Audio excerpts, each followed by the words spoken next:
Hello, welcome to Bart's Guide, the YouTube channel of my blog, bartsguide.com, which is all about teaching you how to become an excellent online entrepreneur in any business, niche, or offering any product or service. This video is called, Is the Customer Always Right? Now, the short answer is no, he or she isn't. Anyone who tells you the customer is always right doesn't know what he's talking about. Now, I want to assure you, like in the last video, I gave a couple of examples why offering great customer service is excellent for your business. It's good for your business. But now realize that it is also good for realize that it is also good for your business and good for your own personal mental health or that of your staff to let some customers go, to fire your customers. Now, I worked for years on ending customer service, so I know as a call center agent for a couple of major internet providers, answering the phone, helping people with their problems, which range from installing their email, fixing Wi-Fi problems, explaining bills, and sometimes upgrading or downgrading their subscription. 95% of the people of the clients were just normal people with a problem that needed fixing. With 5% were either rude, demanding, or sometimes threatening, and at times plain wacky. Or as a real estate agent put it, 5% of the clients will give you 95% of the grief. So in summary, no, the client is not always right. Or as I heard one marketer say to me, I wonder which idiot in marketing ever told the clients that the client is always right. Now, in this video I will give you a couple of examples where the customer or client is not right when it's time to fire your client. First, where does the phrase the customer is always right come from? In my language we say de klant is koning or the client is king. In Dutch. In German they call it Die Kunde ist König. It probably comes from the Selfridge department store, a big department store at the turn of the 19th and 20th century in London, started by an American business called Mr. Selfridge. There was even a TV series about the man. This department store was targeting mostly upper middle class and upper class customers, people with a lot of money. So they wanted to roll out the red carpet, so to say. And for that, the Mr. Selfridge probably came up with the phrase, the customer is always right.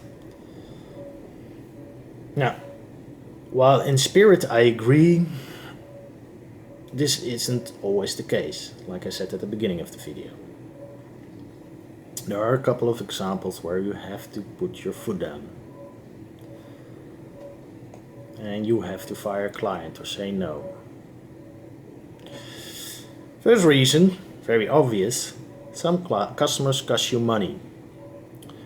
At my time working at the social media department for an internet and phone provider, we had to deal with a not particularly smart customer who broke a $600 mobile phone twice within the space of 2 weeks. What happened? He had bought with us a mobile phone, a smartphone, which at the time, I think it was about 6 years ago, was supposed to be completely waterproof. However, it wasn't. It already had been tested by various consumer programs, and while it was an excellent phone by itself, you couldn't use it underwater. Knowing this, our customer, after buying this phone on our website, decided to test this claim by putting the phone into a bucket of water for at least 30 minutes. Not surprisingly, the phone broke, and he wrote to complain about it on our Facebook page. To fix this as soon as possible and to avoid any PR backlash, we sent him a completely new phone. The exact same model as he wanted, and he didn't have to pay anything. But we also sent a friendly reminder with his phone that this model was not waterproof. A couple of days later, he came back on Facebook with the same complaint. When he received his new second phone, he immediately tested again using a bucket of water and broke it, even though we had warned him not to do this. He immediately demanded a new phone again, the same model. This time, in a friendly, polite manner, we denied him. We were not going to spend another $600, make it a total of $1,200 to placate him. We had warned him profusely, and if we would have gone along with this demand, we wouldn't have made any more money from him. You're a business owner to make money. So if a client is costing you money, it's time to let him or her go. Now, if certain actions of your business have cost your client some money or caused some damage, of course you need to reimburse these. Not the least to do some reputation management. But if a client is costing you more money than he or she is bringing in, then it's time to fire your customers. Nobody should expect you to lose money with your clients. Second part, your employees are the most important part of your business. And this is something so many businesses forget. In his book, The Thank You Economy, famous entrepreneur, social media guru Gary Vaynerchuk writes about the value for any type of business to offer excellent customer service and having a great relationship with the clients.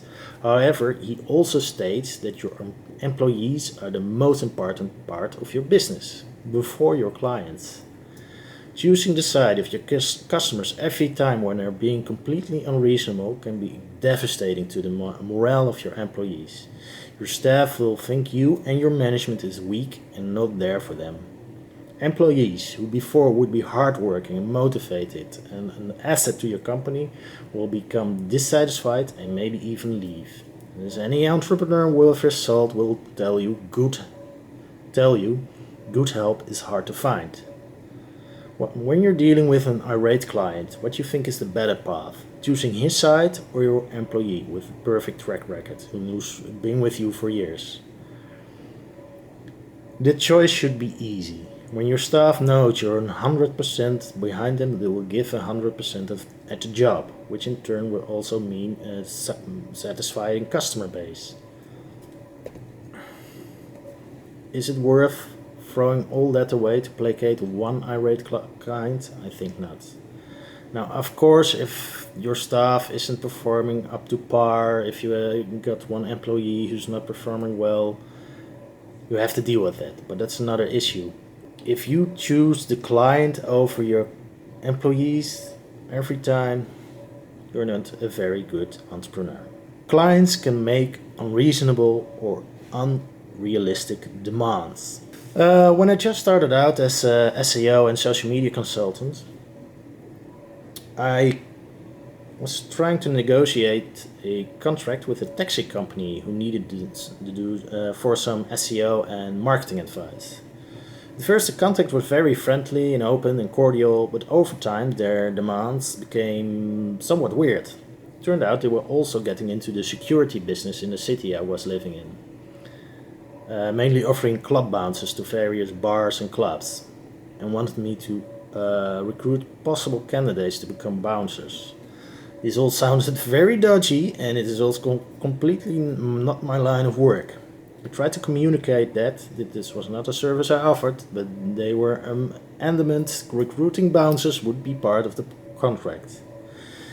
In the end, I sent them a very friendly mail telling them that I would have enjoyed working with them, but because of time constraints, I couldn't give them the attention they needed. In the same email, I also gave the option to contact another well-known firm. They answered that they were sorry I couldn't cooperate with them, but were grateful for my honesty and the suggestion of an alternative company. Now, almost any business owner or freelancer will have to deal with customers that will make unreasonable or unrealistic demands. Either stand your ground or refer such a client to another company. Besides that, clients will also demand your availability in your personal life. One time I had a client with a problem who tried to reach me through Facebook Messenger at 1 a.m. in the middle of the night.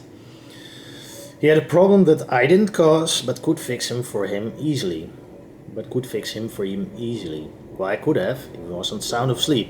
He was mad as hell that I didn't answer him immediately.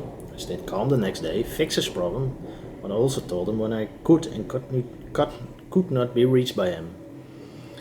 A fellow freelancer had a similar problem when he was called by an irate client at his brother's wedding. That client also demanded to be helped immediately. You as a business owner can avoid this by making some guidelines with your clients at what time you can and can't be reached. Most clients in my experience are quite reasonable and will accept those guidelines. They have a personal life as well. But every now and then you will come across a client who will demand your time and attention 24/7. If you're a freelancer or the owner of a small business, this is quite unreasonable and will take a huge amount of your time. You can either ask a very high hourly rate for this demand, or my advice, you can let this client go. No is a viable and a reasonable answer. A friend of mine worked in retail at a company where it was absolutely forbidden to say no to a customer, whatever the situation. The consequence of this that he was involved in many Kafkaesque situations where he had to say to a customer, I can do that, but what I can do is, even though the customer asked for a straight yes or no question. Even the most reasonable, friendly customers would become irritated by it. Every now and then you have to tell a client no whatever he or she is asking. If done in an emphatic and friendly manner, most customers will accept this, especially when you offer a good alternative or, if needed, refer the customer to a competitor. But say no every now and then. Some people are just complete jerks or idiots. Working in customer service, I had some people cursing and yelling at me. A college roommate who also worked at a call center one time had a death threat by one idiot of a customer. And a mechanic at my old IT company was locked in the basement of one irate customer and had to be released by the police. And anyone working in retail will have a ton of stories of rude customers who would be complete jerks every time they walked into the store. What I mean to say by this, there are some people you can't please whatever you do. They will always be rude, obnoxious, or want to take advantage of you. They will be a complete nuisance to you, your staff, or even worse, other customers. Is it really worth your sanity to placate that kind of customer? Hell no. In short, is the customer always right? No, he isn't. If your motto is the customer is always right, well, in the long run it will be bad for your business. You can lose money, your time, energy, your employees will become demotivated, and your own personal life can suffer. So sometimes it can pay off to fire your customer. With regards to customers, treat them like they were an honored guest, but if they have outstayed their welcome, you have to show them the door.